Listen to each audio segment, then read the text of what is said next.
Salam, hər vaxtınız xeyir olsun. Toplu 2023-cü il test izahları davam edir və bu dəfə bölüm olaraq botanikada mövzulararası əlaqənin izahını vermək istəyirəm. Bir neçə suala izah vermək istəyirəm.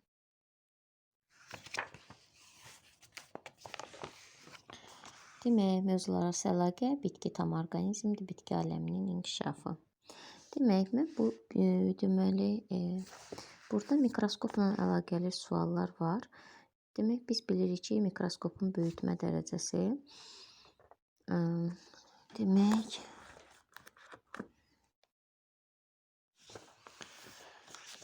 bizim belə bir düsturumuz var.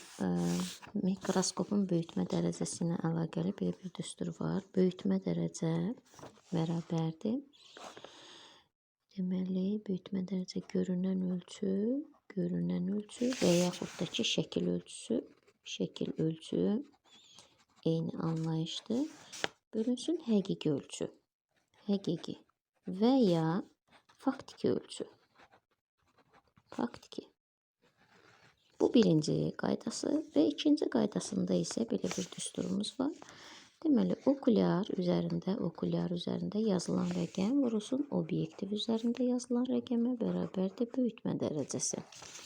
Və bizim də bu sualımız bu ikinci düstura əsaslanır. Burada 3600 dəfə böyüdülən işıq mikroskopu okulyar və obyektivin böyütmə dərəcəsini soruşur. Və bu zaman biz bu rəqəmlərdən hansını bir-birinə vurmaqla 3600 rəqəmini almış oluruqsa, deməli, cavabımız da elə o variant olacaq. Və buradan da baxırıq, görürük ki, demək 45 okulyar üzərində rəqəm və 80 obyektiv üzərində rəqəmləri bir-birinə vurmaqla 3600 rəqəmini almış oluruq. Eyni zamanda ikinci sualda onu əks elətdirir. Yəni, burada da elə bir rəqəmlər seçirik ki, onlar bir-birinə vuranda bəs onların hasili 3600-ə bərabər olsun. Üçüncü sual, tozcuğunda 2 hava qabarcığı olan bitki hansıdır? Tozcuq dənələrində hava qabarcığı olan çılpaq toxumlu bitkilərdir və buradan da baxırıq ki, bircə adi şam çılpaq toxumlu bitkilərə aiddir. Cavab variantımız da A variantıdır. Hansı orqanizmlər qıcıçimlərin əcdadı sayılır? Yosunlardan sonra iç quru bitkiləri psilofitlər öz başlanğıcını yosunlardan götürür və psilofitlərdən 2 şaxə başlanğıc götürür mamırlar və qıcıçimlər. Mamırlar təkamüldə kör şaxə sayılır. Qıcıçimlərdən çılpaq toxumlar, onlardan da örtül toxumlar inkişaf edir. Demək ki, bizim cavabımız orada psilofitlər olacaq. 5-cidə hansı bitkinin çiçəyi olmur? Təbii ki, burada baxıram ki, laminariya yosunlara aiddir və onun çiçəyi yoxdur. Ümumiyyətlə, yosunlar ibtidai bitkilərdir. Onlarda orqan və toxumalar olmur. Hansı orqanizm sporla çoxalır? Baxsaq variantlara görərik ki, şeh çiçəyi, ayrikotu və ardıcı toxumlu bitkilərdir.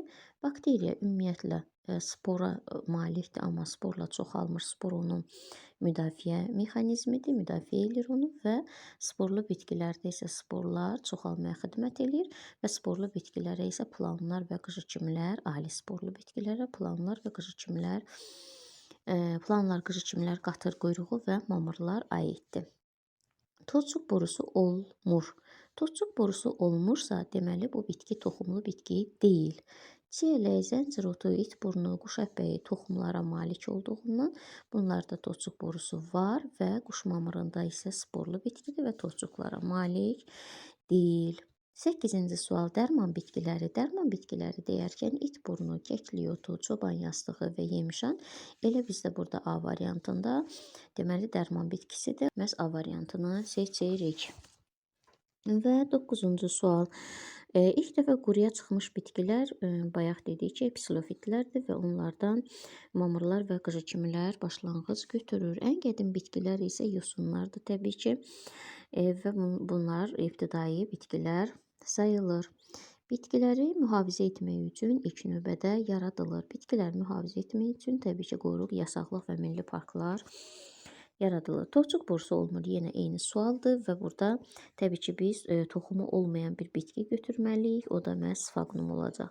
Suyu buxarlandırmayan bitkidirsə, deməli buna ehtiyacı olmayan bir bitkidir və laminariya yosundur və suda yaşayır. Su buxarlandırmağa ehtiyac yoxdur. Daş kömürün əsas kütləsini təşkil edən daş kömüründə torfun da əsas kütləsini bitkilər təşkil eləyir. Daş kömürdə qıcıkimlər, amma torfda isə deməli mamırlardan sfaqnum bitkisinin başqa adı bilirik ki, torf mamırıdır və torfun əmələ gəlməsində iştirak edir. Və bir-birinə yaxın olan cinslər ümumiyyətlə sistematik kateqoriyalar, deməli belə deyək, məşhur suallar içərisindədir və bir-birinə yaxın olan cinslər bilavasitə hansı sistematik vahidin tərkibinə daxildir? Bunun üçün də biz neynəməliyik? Növ, cins, fəsilə, sıra, sinif, şöbə, aləm, bitkilər üçün növ, cins, fəsilə, dəstə, sinif, tip, aləm, heyvanlar üçün bu ardıcıllığı əzbərləmək lazımdır. Və burada da deyir ki, bizə bir-birinə yaxın olan cinslər bilavasitə hansı sistematik tərkibə daxildir? Yəni birləşir. Cinslərdən sonra saydığımız sistematik kateqoriya təbii fəsilədir və fəsilənin tərkibində birləşəcəklər. Və burada da başqa bir sual, fəsilələr bilavasitə hansı daha iri kateqoriyada birləşir? Demək ki, fəsilədən sonra gələn sıra və yaxud da ki, dəstə də ola bilərdi və bitkilərdən burada söhbət gedirsə, təbii ki də sırada. Yəni, bu tipli suallarda özündən sonrakında birləşir, özündən əvvəlkindən isə ayrılırlar. Sıralar yenə birləşən kateqoriya təbii ki, burada olacaq. Deməli, sıraların bilavasitə hansı iri kateqoriyada birləşir? Demək, burada sinifdə birləşəcəklər. Siniflər şöbədə, şöbədə aləmdə olacaq. Siniflər yenə də şöbədə birləşəcəklər. Qutucuğunda spor əmələ gəlir. Təbii ki, deməli, biz belə bir şey deyək ki, qutucuğa malik olan bitkilər, örtül toxumlu bitkilər içərisində zambaq fəsiləsi və eyni zamanda badımcançiyəllər fəsiləsini göstərmək olar ki, bunlar qutucuğa malikdirlər. Və baxsaq ki, variantlara doğrudan da dəlməng, deməli, tütün, badımcançiyəllər fəsiləsi bunlar deməli qutucuğa malikdirlər. Soğan qutucuğa malik meyvələrə malikdir, xaşxaş qutucuğa malikdir.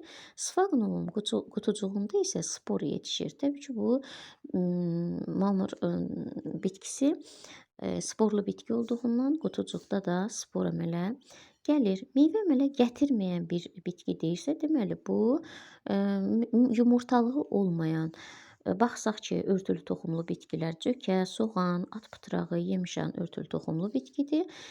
Sərvi isə çılpaq toxumlu bitki olduğundan meyvə əmələ gətirməyəcək. 22-ci sual eyni tipli sualdır. Təbii, burada da baxsaq, petuniya, inci çiçəyi, dəlibəng, zirinc. Bunlar deməli örtülü toxumlu bitkidir, amma parmeliya burada şibiyyədir və əmələ gətirməyəcək meyvəni. Sonra spermləri toxuq borusu vasitəsilə yumurtacığa daxil olur. Deməli, toxuq borusu anlayışı biz dedik ki, nəyə aiddir? Qeyd elədim ki, nəyə aiddir? Toxumlu bitkilərə aiddir. Burada örtül toxumlar və çılpaq toxumlar anlayışı ola bilərdi. Eyni zamanda spermlər yumurtacığa daxil olan bitkilər sözü deyirsə, bu sözdə fikir verəcəyimiz bir nöqtə sperm sözüdür. Yəni, sporlu bitkilərdə erkək qametlər qamçılara malikdir və spermatozoidlər adlanır. Toxumlu bitkilərdə erkək qametlər qamçılardan məhrumdur və spermlər adlanır. Və burada sperm anlayışını görürüksə, deməli bu toxumlu bitki olacaq, çılpaq toxumlar. Sonra Ulutrixin 25-ci sual. Ulutrixin bir zigotundan əmələ gələn qamçısız sporların sayı turpun neçə çiçəyində olan kəsə yarpaqlarının sayına bərabərdir. Bir zigotdan əmələ gələn qamçısız sporların sayı 4 ədəddir. Bizdə də bir zigotu deyir və bunun sayı qədər turpun neçə çiçəyində kəsə yarpaqları. Turp xat çiçəklər fəsiləsidir. Bunun üçün biz K4, L4, Y4 + 2, deyib 1 yazsaq, ləçək sayı soruşsa və ya kəsə yarpaqlarını, daha doğrusu kəsə yarpaqlarını, burada da ləçək sayını soruşur.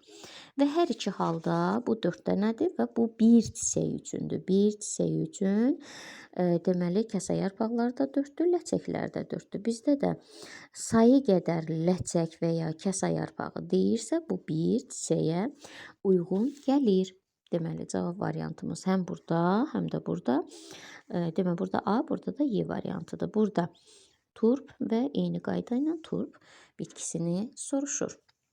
27-ci sualda isə toxumlu bitkiləri seçin. Bu yosundur. Deməli, sfaqnum mamırı, qıcılar və bunlar sporlu bitki. 4 və 5 isə çılpaq toxumlu və örtülü toxumlular toxumlu bitkilərə aiddir.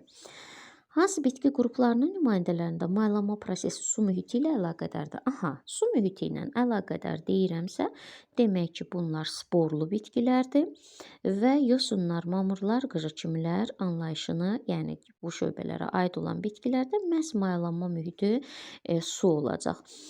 Baxsaq burada toxumlu bitkilərdə bayaq qeyd etdim ki, onlarda erkək qametlər qamçıları yoxdur, buna ehtiyac da yoxdur. Çünki mayalanma prosesinin getməsi üçün su mühitinə də ehtiyac yoxdur. Rizoid olan orqanizmlər hansıdır? Rizoid anlayışına biz rast gəlirik mamırlarda və burada da mamırlardan bir də yosunlarda laminariyaya rast gəlirik. Baxaq ki, sfaqnumda mamırlar olmasına baxmayaraq bunların rizoidi kökü yoxdur. Yəni, daha doğrusu sfaqnumun yoxdur. Laminariyada var, amma ulotrixda yoxdur, sfaqnumda yoxdur. Quş mamırında və laminariyada rizoid anlayışına biz rast gəlirik. Qutucuq meyvə deyil, bayaq qeyd etdiyim kimi. Deməli, bu da mamırlar olacaq ki, onların qutucuğu meyvə sayılmır. Hansı bitkinin qutucuğu meyvə deyil? Eyni tərkibli suallardır. Burada da mamırlar olacaq. Daha əvvəl meydana çıxıb bitkilərin təkamül prosesində daha əvvəl meydana çıxan isə bunlar içərisində spor anlayışı olacaq. Niyə? Çünki sporlu bitkilərdə spor var. Toxumlar, toxumlu qıcılarda yaranır. Qoza, ini yarpaqlı bitkilərdə, çiçək və meyvə anlayışı isə örtülü toxumlu bitkilərdə yaranır. Bitkilərin hansı şöbəsinin nümayəndələri qutucuq əmələ gətirir? Bayaq dediyim kimi qutucuq meyvə örtülü toxumlu bitkilər və mamırlar, yəni çiçəkli bitkilər və mamırlar. Deməli, qutucuq meyvə əmələ gətirəcək. Daha doğrusu qutucuq əmələ gətirəcək. Burada meyvə sayılır, yəni çiçəkli bitkilərdə meyvədir. Mamırlarda isə meyvə yoxdur. Hansı bitkidə həm tozlanma, həm də toxumun yayılması prosesi küləyin vasitəsilədirsə, deməli bu çılpaq toxumlu bitkilər sayılacaqlar. Və 35-ci sual cavablardan hansında uyğunluq pozulmamışdır? Elodiya qıcı kimi deyil. Elodiya bitkisi çiçəkli bitkidir. Adi ardıc örtülü toxumlu deyil, çılpaq toxumludur. Petuniya örtülü toxumludur. Burada gözlənilib ardıcıllıq. Daha doğrusu uyğunluq gözlənilir. Plan mamır deyil, qıcıdır. Parmeliya yosun deyil, şibyədir.